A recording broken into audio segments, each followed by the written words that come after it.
it's not going to stop because the numbers that you're looking at don't include all of those states that are closed. They haven't even opened yet. We're going to be stronger than we were when we were riding high. And our stock market is it's just short of an all-time high. I've had 144 all-time high stock markets. I've had 144 all-time high stock markets during a 3.5-year period. Nobody's ever come close to that, and we're going to do it again. During a 3.5-year period, nobody's ever come close to that, and we're going to do it again. But it's going to be even stronger than last time. When I would say that to you 2-3 months ago, I could see what's happened. I have a good feel. I've always done well with numbers, but I had a feel for it. I said it even the other day. I was saying I think we're going to have a tremendous next year. I think it's going to be a phenomenal next year. I didn't know it would start this quickly. I thought we'd start in August, September, but it started very early. Amazing. It's an amazing thing, but it means that they're likely to return, and all of these jobs that we're talking about now aren't even included because some of our biggest places aren't opened. They're opening up now. I think New York's opening up like as of today, and that's one of our big ones. New Jersey. They're all working hard. The governors are all working hard to save millions of American lives. We took that unnecessary evil. We took it out of the equation. We had to do what we did. We had a very, very strong push not to do anything. We would have lost so many people. But very importantly, the economy wouldn't have been as good as it is because he's sitting here. They can say, I want to see it on tape, as opposed to just say, oh, I did that. But some were predicting pretty good numbers. People I mentioned went up at a level, and this level is going to be nothing compared to what you see in coming months, and especially next year. Say, I want to see it on tape, as opposed to just say, oh, I did that. Some were predicting pretty good numbers, like people I mentioned. But we took a tremendous step and a tremendous risk. We mobilized. Nobody's ever seen anything like it. Just like the Second World War. There hasn't been a mobilization. Second what? 9/11? Since the Second World War. Especially ventilators, because it's hard. It's big. It's complex. Very complex machinery. Computerized all over the place. And very expensive. And we're building thousands a week. Right now, we're building thousands a week. We have all we can use. No governor. You hear the calls. You listen in on those calls. Frankly, you're invited to if you want. But you do anyway, even if you're not invited.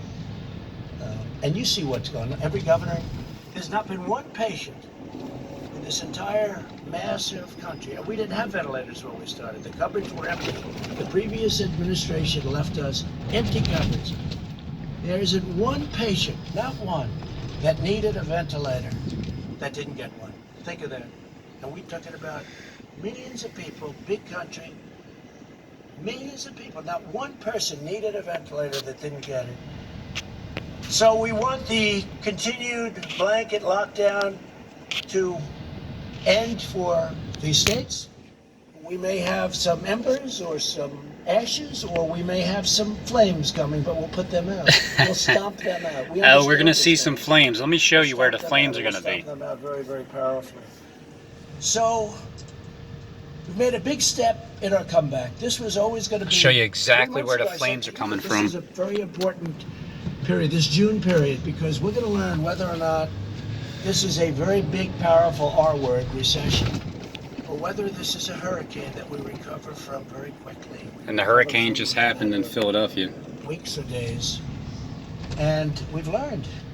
Again, as good as these numbers are, the best numbers are yet to come because so many areas are still closed or very partially closed. Very few actually are fully open. These numbers are with states, 50 states, and very few are fully open. Even the ones that are very out there are not fully open. So we're going to have some tremendous numbers coming in. When you look at the ridership in the airlines, what they've done, they went from 2% to a number that, if it's correct, I'd be surprised actually, but it's a very high number. It's great. People are traveling, and you know what? They're traveling in the United States. And they're also driving. And they're building the trailers, they're building a lot of things, they're driving. People are driving. I may have to buy one of those things, drive around town. Maybe I'll drive back to New York with our First Lady in a trailer. 3rd floor. What do they call that? Penn Center 8. An RV. Well, you should know Indiana's the capital of RV. I think I'm going to buy an RV and travel for an hour in an RV with our first lady. I don't think anybody would mind that. So we've come together. We're coming together. We've never had a thing happen like this. We were all, including the media, we were all in uncharted territory. We were uncharted. Never happened before. Nobody knew. I couldn't be sure. I felt it. I felt we were very powerful to come back. Hardest decision I ever made was when they all walked in, a big group of people, professionals, very professional people, good people. They said, "Sir, the best thing we can do is close it down." I said, "What are you talking about? We have this incredible, Look how great the economy's doing. That's never done better, and you want us to Man, close it down." for when they say peace and safety, what are you talking about? And after then listening Philadelphia to has a them, little it didn't strength. take long. I said, "I think we have to close it down." Because of the contagion and because of the power it had with especially certain people. Now, we didn't know the second part. We knew it was highly contagious because it spread like fire. But we didn't know that it hit certain groups of people. That helps us so much in testing and other things. So we're going to protect our elderly. We're going to protect especially our elderly with problems, whether it's heart or diabetes or any problem. It's like a magnet. I mean, you're elderly and you have diabetes, or you have a bad heart, it's like a magnet. They say if you're heavy, so I say thank goodness I'm in perfect shape. Thank goodness. You are? But the hell out of here. If you're heavy, it's not good. It's a brutal thing. And again, I started by saying we're going to have a vaccine soon. I said it a long time ago, based on knowledge. That's why I said that, because he's in such great health that's why when he dies of the coronavirus, it'll be a shock to the world. But he just said the vaccine's coming. I'm meeting with these geniuses. It's a brutal thing. And again, I started by saying we're going to have a vaccine soon. I said it a long time ago, based on knowledge. I'm meeting with these geniuses. Based on knowledge, I said a long time ago. I said Hey, by genius. the end of the year, I think it's going to be a lot sooner than that. And you know, just in finishing about vaccines, we have mobilized the logistics arm of our military. We can move hundreds of thousands of men and women in a very short time. The vaccine is easy by comparison, but we can move hundreds of thousands. It's meant for war. It's not meant for this, but we have our war with the invisible enemy. It's meant for war, but we can move hundreds of thousands. Think of that. Hundreds of thousands in a very short time. The same people are doing the vaccine, and they're fully mobilized. So now I'm going to sign Steve, they legislation busted to your make steak important store. changes to the PPP that will especially help restaurants, hotels, and other businesses that have been very hard hit by the virus. This is going to make it 24 months, and I think you know the legislation as well as I do. I want to thank the Democrats. We had essentially unanimous votes, I think, in the Senate and the House. So again,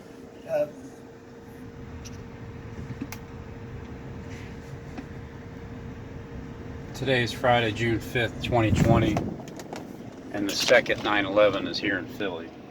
And the first hit, I predict, is 8:48 a.m., 17th of JFK, Penn Center, Building 8, on June 8th. 8 for 8. 8, 8, 8, 8:48, 8 for 8. And then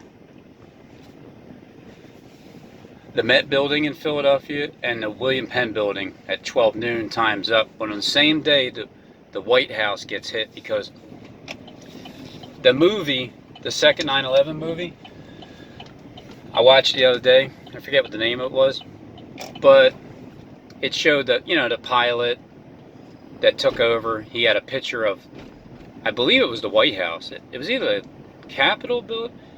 I just assume it was the White House. And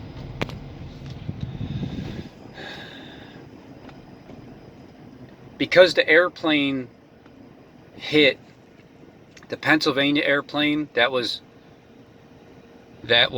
Flight 93. Flight 93 was heading towards the White House. This time it'll make the White House, but see, it landed in Pennsylvania, which gives you the clue where the next 9/11 is going to happen, because it's Philadelphia having a little strength.